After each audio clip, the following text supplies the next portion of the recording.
Que a paz e a graça de Cristo Jesus esteja nos vossos corações nesse momento. Queridos irmãos, eu gostaria de ler um trecho das Escrituras contido lá no livro ou no Evangelho de João, no capítulo 13, versos 16 e 17, onde está escrito o seguinte: na verdade vos digo que não é o servo maior do que o seu senhor, nem o enviado maior do que aquele que o enviou. Se sabeis estas coisas, bem-aventurados sois se as fizerdes. Caríssimos irmãos, nós estamos nos deparando neste momento com uma mensagem cristã autêntica. Aliás, o cerne da doutrina de Cristo, que é o ato de ser servo. Aliás, a Bíblia Sagrada diz que o autor e consumador da nossa fé, o instrutor das nossas vidas, aquele que nos deu o manancial da vida eterna, foi Ele mesmo que primeiramente nos deu o exemplo de ser servo para que pudéssemos, segundo o exemplo dele, praticarmos. O primeiro referencial que temos a contemplar desta tão virtuosa ação de graça na carreira cristã é um exemplo proveniente do Senhor. Ele não somente nos instruiu a fazer, antes Ele o fez para dar maior autenticidade ao seu ato e assim nos conceder algo primoroso para a carreira cristã. Em segundo lugar, nós podemos aqui colocar que essa mensagem é uma mensagem um tanto quanto paradoxal, incomum, diferente da que a gente vê e percebe pelo mundo afora. O exemplo de ser servo desentoa em muito com a mensagem do mundo, com a mensagem da vida, com a mensagem que os homens trazem para eles próprios. De modo que a gente pode concluir que essa mensagem é uma mensagem diferenciada. Um outro ponto que é importante ressaltar, e aqui eu coloco ele como terceiro ponto importante, é a satisfação do cristão poder ser alguém que está disposto a servir e a viver no ato de servidão. E este serviço está destinado principalmente a Deus e, consequentemente, ao próximo. Eu gostaria de tecer alguns comentários nesta oportunidade com você para levá-lo a entender como é importante nós pretendermos viver segundo a instrução das Escrituras. Ora, não é à toa que a Bíblia Sagrada diz que Cristo Jesus era Deus antes de todas as coisas. Não deixou de ser ao vir estar conosco. Aliás, a dimensão de Cristo conosco no momento em que aqui esteve era dupla. A Bíblia Sagrada diz que nele habitava corporalmente toda a plenitude da divindade, fazendo referência à humanidade de Cristo e à sua divindade ao mesmo tempo.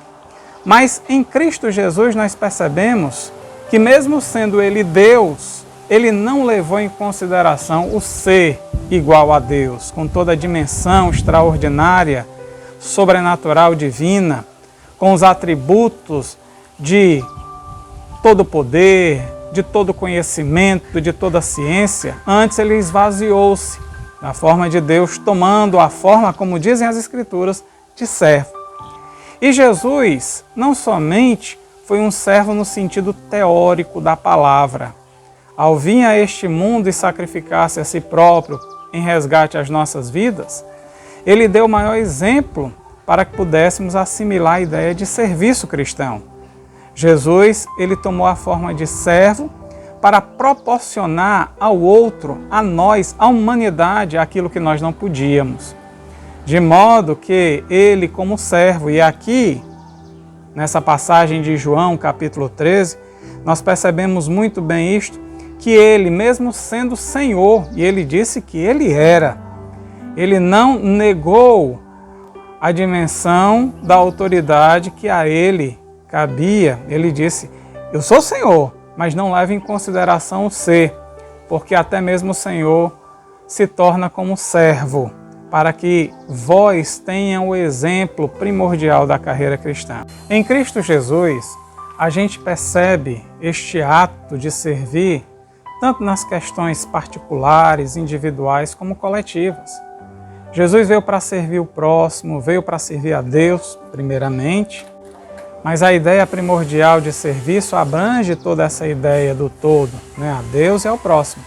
Ele serviu, muito embora os fariseus não quisessem aceitar, aqueles homens que de má fé praguejavam, tentavam dissuadir as outras pessoas à obediência ao Senhor Jesus. Mas mesmo assim Jesus serviu aqueles homens, porque na morte do Calvário ele morreu por aqueles que ali estavam. E em muitos momentos, quando suas palavras eram severas, duras, para que despertasse neles uma atenção maior, Jesus ali estava servindo ele a fim de instruí-los.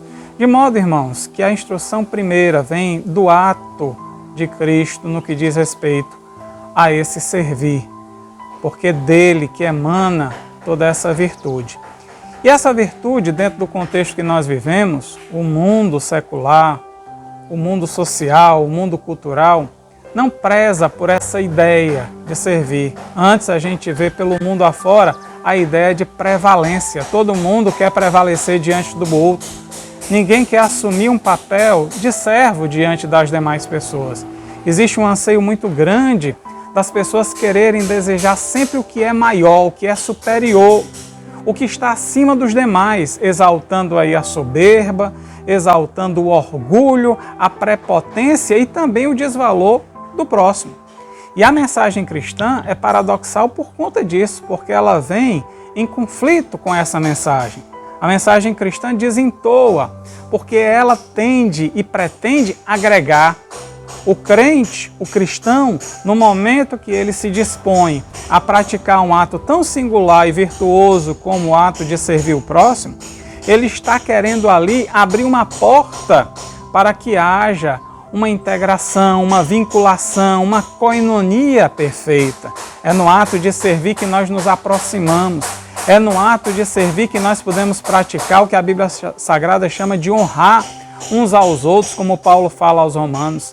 É no ato de servir que a gente expressa o cuidado que muitas vezes foram pronunciados pelos lábios de Cristo Jesus. É no ato de servir que a gente demonstra, sim, a boa disposição e o bom depósito da graça de Deus que habita em nós para compreendermos a necessidade do outro e assim nos dispormos a praticar tudo aquilo que é bom, que é virtuoso, que é louvável, que é agradável. De modo, irmãos, que o mundo não pode ser empecilho para nós praticarmos essa virtude. A virtude cristã, ela extrapola os limites da comunidade cristã. Ela tem que ser vista também diante das pessoas que não são crentes, principalmente pelo fato de nós testemunharmos através das nossas obras o amor de Cristo por essas pessoas. Porque o ato de servir demonstra a piedade cristã que nós temos para com as pessoas que estão distanciadas de Deus, o ato de misericórdia, de compaixão.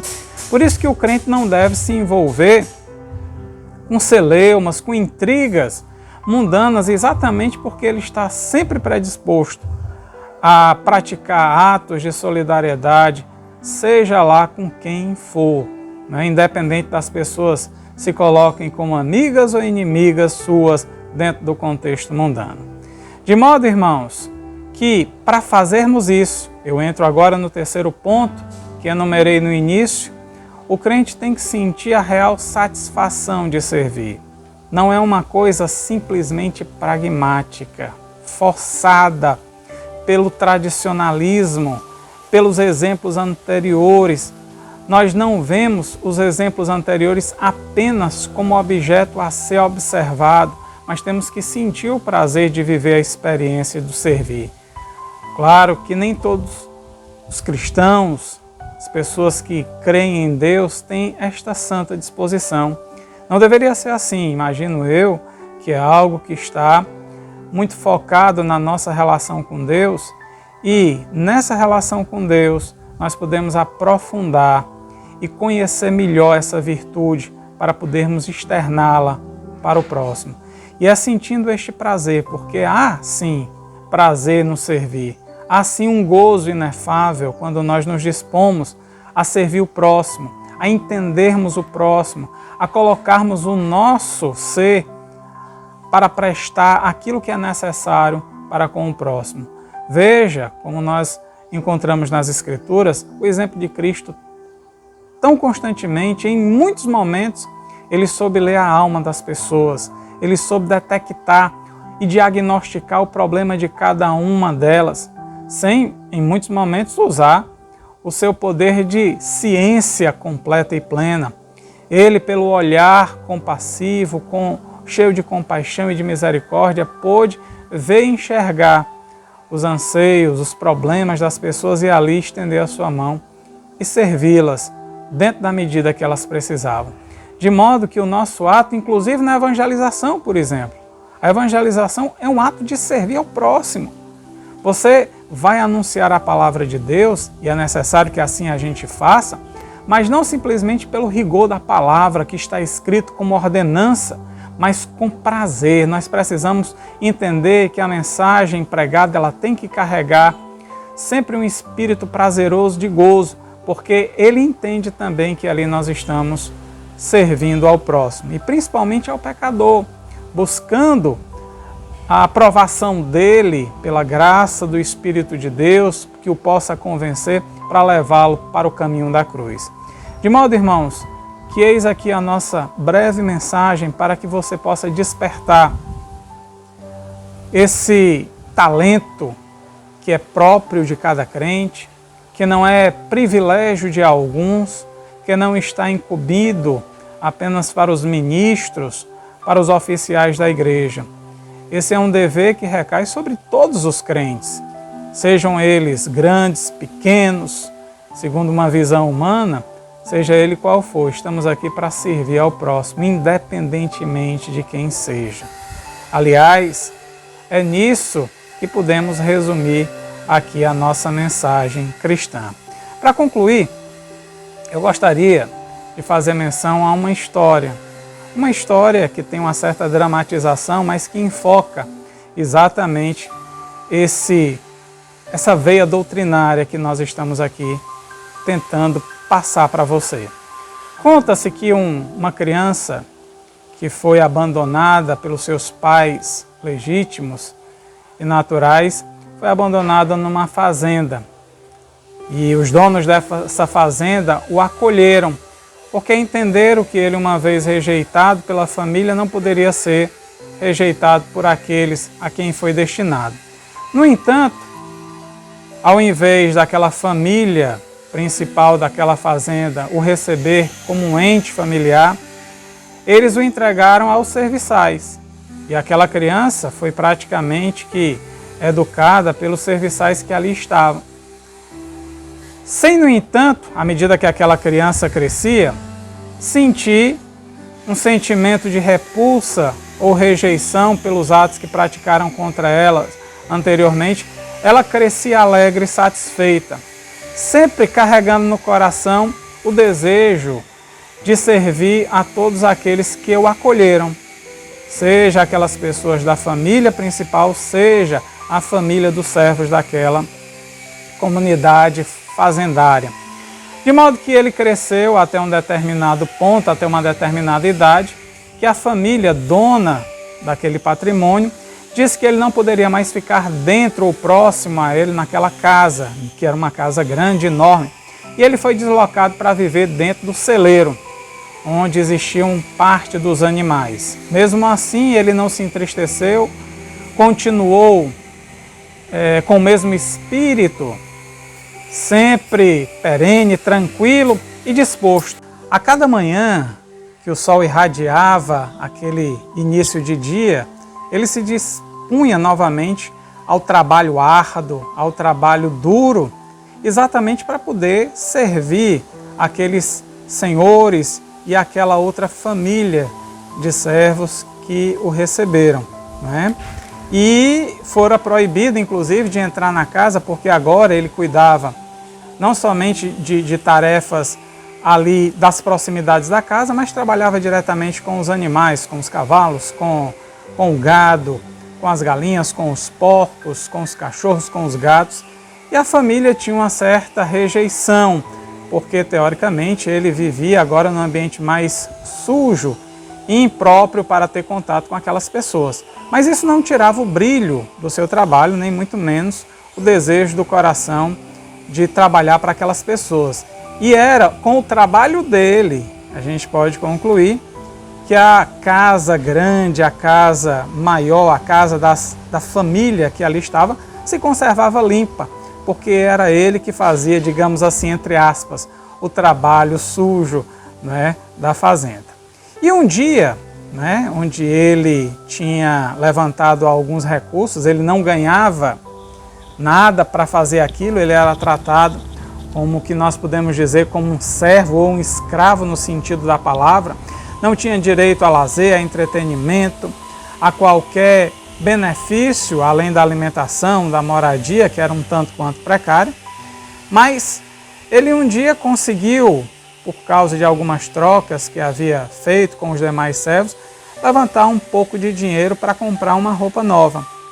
E a roupa que ele tinha para ir à cidade, para ele era uma roupa muito boa, mas para a sociedade como um todo era a pior das roupas que eles poderiam usar. Mas mesmo assim ele foi alegre e satisfeito em busca de comprar uma roupa melhor para poder estar melhor apresentado dentro daquela fazenda. Quando chegou na cidade, ele viu a família onde ele trabalhava, que estava passeando, e uma das filhas, parentes diretas daquela grande família, resolveu passar na rua inesperadamente.